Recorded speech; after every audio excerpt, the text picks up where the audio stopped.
Welcome to Markets Today. It's a Friday. It's the last trading day of the Nairobi Securities Exchange. It's a sunny day in Nairobi. We are excited. I hope you are as excited as we are just to talk about what was happening on investments this week. And you know, on Friday, it's all about hashtag Ask Mbithe. We take it down a notch. We want to hear your voice. We want you to be engaged. And we just want to break down what's been happening over the weekend. And this is also the space where we invite you to be part of us, to come sit with us and ask us questions. We certainly have a lot of information lined up for you. First and foremost, I'll start up with an overview of the financial markets. What was happening on equities, what's happening with government bonds, what is happening with currency. And then after that, we take a short break. When we come back, you know, Friday, it's all about picking one stock and trying to articulate the investment case for that stock. Today's stock, Stanley Fahari I-Rate, that's an investment rate that's listed on the Nairobi Securities Exchange. We will be taking a deep dive on this particular stock. Then when we come back, we will be able to take a break and then talk about what does it mean to be a young entrepreneur in Kenya and what is the interplay between being a young entrepreneur as well as investing in stocks, or should you invest in your market. I'll give you a sneak peek on who our guest will be later on in the show and what she has been able to do and what her focus and motivations are. Let's start off with what is happening on the Nairobi Securities Exchange.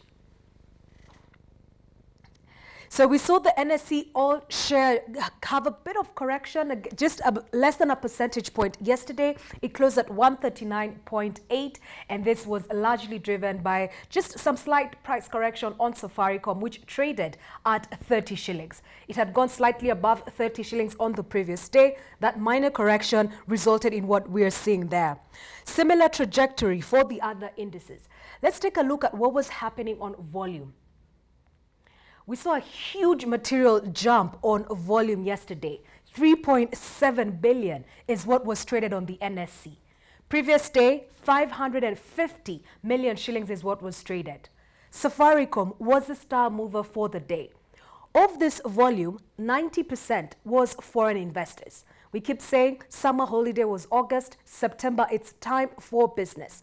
We saw a lot of activity and a lot of movement yesterday on Safaricom, and it traded at 30 shillings per share. The majority of the transactions happening here were going through Safaricom, and it was investors on the buy side and also on the sell side.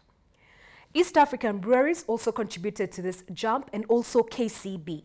Safaricom is trading at the 30 shilling mark. We've seen a bit of a downward price movement on East African breweries at 169, 168.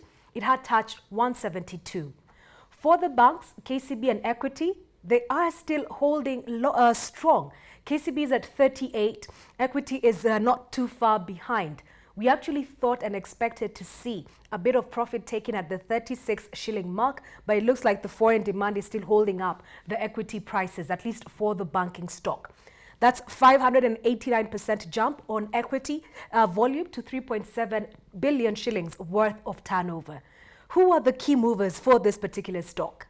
Rather, movement on the NSE. As I had mentioned, Safaricom, that's a mammoth of a trade. 115 million shares were traded yesterday. 30 shillings was the average price. Foreigners were on the buy side. Foreigners were on the sell side. Majority foreign bought. A lot of foreign demand coming in for this particular stock. Equity Group, also another huge trader for the day. 2.7 million shares. Kenya Re, we're picking up on activity. 1 million shares traded. It's still straddling at the 2.3 shilling mark. East African breweries, 808,600 shares traded. That's huge volume that has gone through on EABL. It's normally sticky. If you see anything over 300,000, then you know that was a huge trade. KCB Group, 575. But the key trade, 115 million. What are the foreigners saying in terms of the investment for Safaricom at 30 shillings per share? If you had watched one of our shows specifically on Wednesday, we were talking about technology opportunities abroad and locally. We had Evans Mugi, who is the managing director for BCCM advisors in Kenya. And what he brought out is, he said, for Safaricom at the 30 shilling mark, there could be a lot of value that the market is not pricing in. What he told us that the current price of 30 shillings per share is effectively only incorporating a third of the value of this stock. So you can either debate and say 30 shillings is too expensive, or you could explore further and find out, is there something that you are missing at the 30 shilling mark? Or in other words, can this stock be a 60 shilling stock per share in another 5 to 7 years? Certainly explains why we are seeing a bit of volume going there. Let's look at the price movement for the day. Top gainers, we had eGads up 7.9%, Crown Points up 6.9%. We are seeing a bit of supply and demand on this particular stock. At least before I came to the market, it was one of the top 5 movers for the day. Umeme up 5.76% to 6.98%.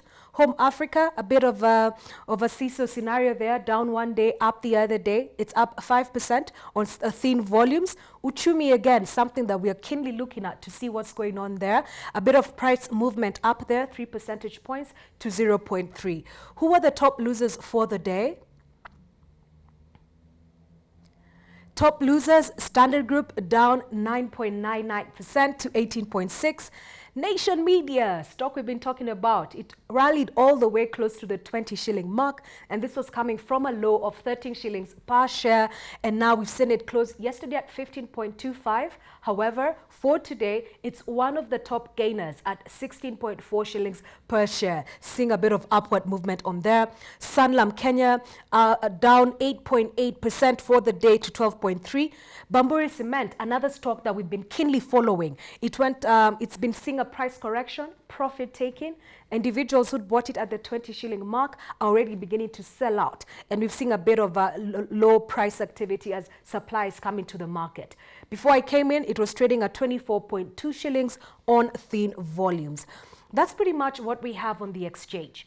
Yesterday, 3.7 billion worth of turnover traded. Today, we will not get there.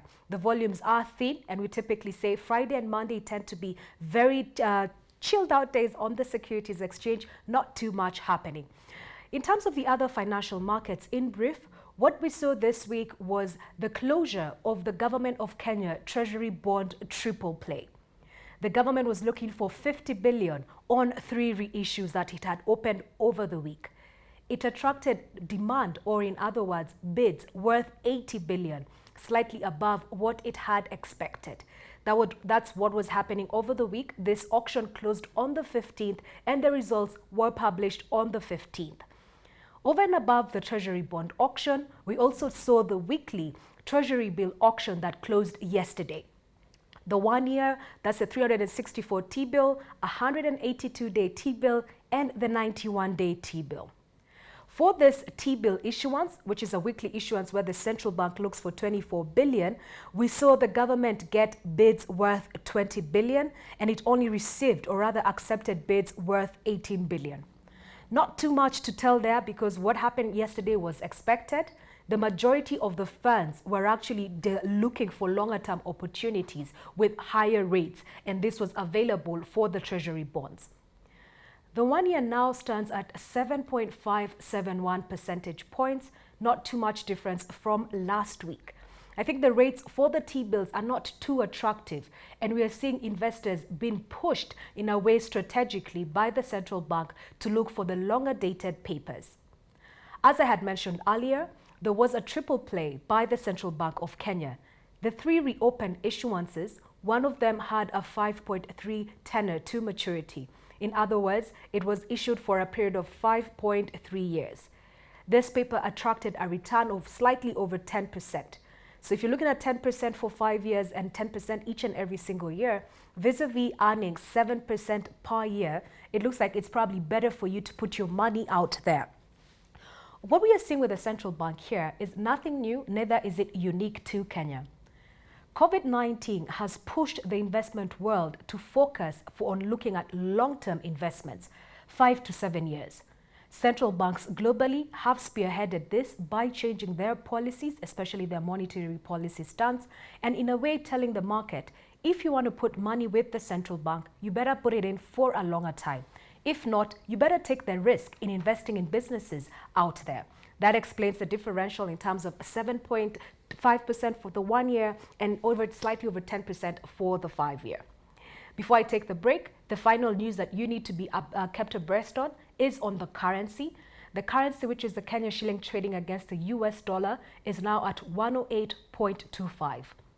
We saw a bit of weakness at the beginning of the week, but by yesterday, there was a bit of strengthening of this currency. There's a lot of pent-up demand for the dollar, especially for importers in Kenya, traders and companies that do a lot of import and service business from abroad. We see it trading at this range within next week, but there is a possibility for some slight weakness. We take a short break. When we come back, we're talking about Stanley Fahari I-rate. As always, I want to hear your questions. 20146, that's the SMS line.